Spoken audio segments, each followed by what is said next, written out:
debería ser lo más normal que haya una institución que tiene tantos poderes, la institución que tiene los más poderes de todas las instituciones públicas.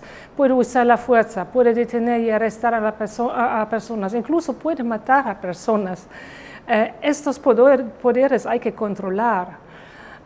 Y también para que la policía misma pueda hacer su trabajo de forma correcta, está encargada a hacer cumplir la ley, para que la población acepte que cumple con esta función, tiene que demostrar que realmente no está encima de la ley, pero también está cumpliendo con la ley.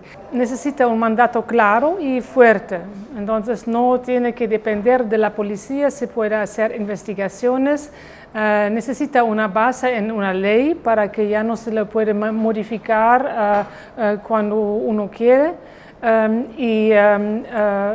Necesita poderes para poder hacer estas investigaciones. Investigaciones debería poder conducir en base de iniciativa propia o cuando hay una queja por una persona afectada o incluso por testigos de algunas violaciones cometidas por la policía. Los poderes para hacer una buena investigación son que tiene que tener acceso a todo lo que le permite evaluar lo que pasó. Significa acceso a documentos, a videograbaciones, a convocar testigos, incluso a policía. Tiene que haber una obligación por parte de la policía a cooperar con el mecanismo.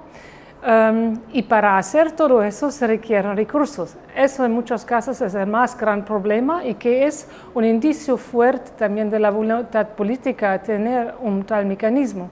Porque si se crea el mejor y más bonito mecanismo, pero no se otorgan los recursos necesarios en cuanto a recursos humanos, logística y recursos financieros, no va a poder hacer su trabajo y significa que no hay voluntad para que realmente haga el trabajo del control de la policía.